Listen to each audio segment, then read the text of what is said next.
محمد نبینا محمد نبینا بالنور آتینا من مکہ حبیبی نور سطع المدینہ من صلی حضرات معزز سامعین کرام، کچھ دیر سے سلسلہ حمد پاک اور نعت نبی صلی اللہ علیہ وسلم کا چل رہا تھا۔ اب آئیے اپنے اصل مقصد کی طرف رجوع ہوتے ہیں، اور ویسے بھی اس پروگرام کی بالکل آخری کڑی آپ کے روبرو جو اس وقت الحمدللہ ثم الحمدللہ میرٹھ کی سرزمین کا نام دور دراز علاقوں میں بڑے اچھے طریقے سے حضرت والا کی بدولت لیا جا رہا ہے۔ حضرت والا کا وہ قیمتی بیان جس بیان کے منتظر اہل اسٹیج بھی اور میں بھی اور ہم سبھی سامعین بھی کافی دیر سے یہاں ہیں۔ حضرات میں آپ کو بتاتا چلوں کہ حضرت والا کا مسلسل بیان کے تعلق سے سفر ہر روز اور ہر شب دور دراز علاقوں میں ہوا کرتے ہیں۔ حضرت والا وہ شخصیت ہیں کہ جو حکومت کی آنکھوں میں آنکھیں ڈال کر کے بات کرنے کا ہنر اپنے پاس رکھتے ہیں، اور حکومتوں کی گندی اور فحش باتوں کا پردہ فاش کرنے کا ہنر حضرت والا اپنے پاس رکھتے ہیں۔ ہلکی سی عمر میں اللہ تبارک و تعالیٰ نے حضرت والا کو وہ علم عطا کیا کہ جس کی بدولت آج الحمدللہ سینکڑوں میرٹھ کی سرزمین میں ہی نہیں بلکہ دور دراز علاقوں سے خالص سمر گارڈن بننا چاہ رہے ہیں۔ تو میں زیادہ تمہید نہیں کہتے ہوئے سیدھے سیدھے حضرت والا کو آپ کے روبرو کرنے جا رہا ہوں کہ حویدہ آج اپنے زخم پنہا کر کے چھوڑوں گا، حویدہ آج اپنے زخم پنہا کر کے چھوڑوں گا، لہو رو رو کے محفل کو چراغا کر کے چھوڑوں گا، جلانا ہے مجھے ہر شمع، جلانا ہے مجھے ہر شمع سوزے، جلانا ہے مجھے ہر شمع تیری تاریک راتوں کو چراغا کر کے چھوڑوں گا، دکھا دوں گا جہاں کو جو میری آنکھوں نے دیکھا ہے، دکھا دوں گا جہاں کو جو میری آنکھوں نے دیکھا ہے، تجھے بھی صورت آئینہ حیرا کر کے چھوڑوں گا۔ تو لیجئے ایک ایسا چلتا پھرتا کتب خانہ جو آپ کو میرے خیال سے آج تک نصیب نہ ہوا ہو، وہ آج خود آپ کی محبت میں آپ کے دیار میں خود اپنے پیروں سے چل کر کے تشریف لائے ہیں۔ میری مراد میرا اشارہ کلام جناب حضرت مولانا محمد خالد صاحب جامع مسجد سمر گارڈن۔ بھائی حضرت کی موجودگی میں بچہ تقریر کرے گا۔ محمد انس ہے حضرت مولانا محمد زبیر قاسمی صاحب۔ زمانہ ناز کو بھی ناز ہے، ناز کرتا ہے زمانہ ناز کو بھی ناز ہے، تم بلندی پر رہو دل کی آواز ہے۔ حضرات جی جو بیچ میں جگہ خالی ہے اس کو پر کر لے، بس حضرت والا کے ہاتھوں سے اس پروگرام کی دعا ہوگی۔ بالکل یہ آخری کڑی، آخری نشست کے آخری لمحات، آخری گھڑی آپ کے روبرو، صرف آدھ گھنٹے پروگرام چلنے والا، اس کے بعد آپ اپنے گھر اور ہمارے آئے ہوئے تمام کے تمام مہمان اپنی جگہ تھوڑا سا ماحول بنا لے تاکہ حضرت والا کو بیان کرتے ہوئے کوئی پریشانی لاحق نہ ہو۔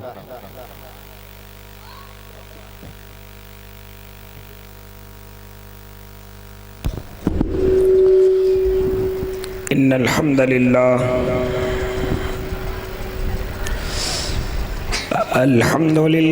نحمده ونستعينه ونستغفره ونؤمن به ونتوكل عليه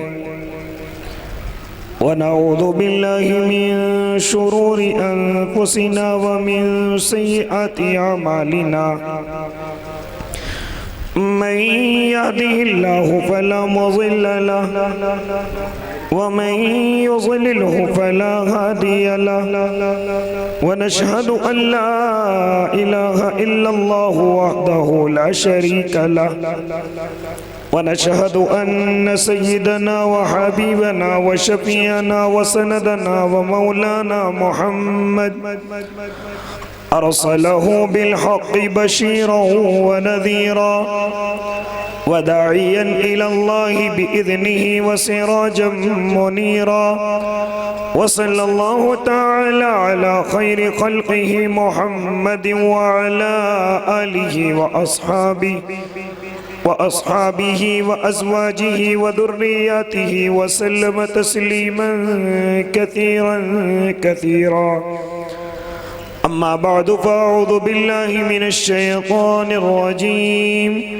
بسم الله الرحمن الرحيم. وجنة عرضها السماوات والأرض أعدت للمتقين الذين ينفقون في السراء والضراء والكاظمين الغيظ والعافين عن الناس والله يحب المحسنين. صدق الله العظيم وصدق رسوله النبي الكريم ونحن على ذلك من الشاهدين والشاكرين والحمد لله رب العالمین. جس دور پہ نازاں تھی دنیا اب ہم وہ زمانہ بھول گئے. غیروں کو جگانا یاد رہا خود ہوش میں آنا بھول گئے. آذان تو اب بھی ہوتی ہے مسجد کی فضا میں اے انور. جس ضرب سے دل ہل جاتے تھے وہ ضرب لگانا بھول گئے. منہ دیکھ لیا ہے آئینے میں پر داغ نہ دیکھا سینے میں. دل ایسا لگایا جینے میں مرنے کو مسلمان بھول گئے.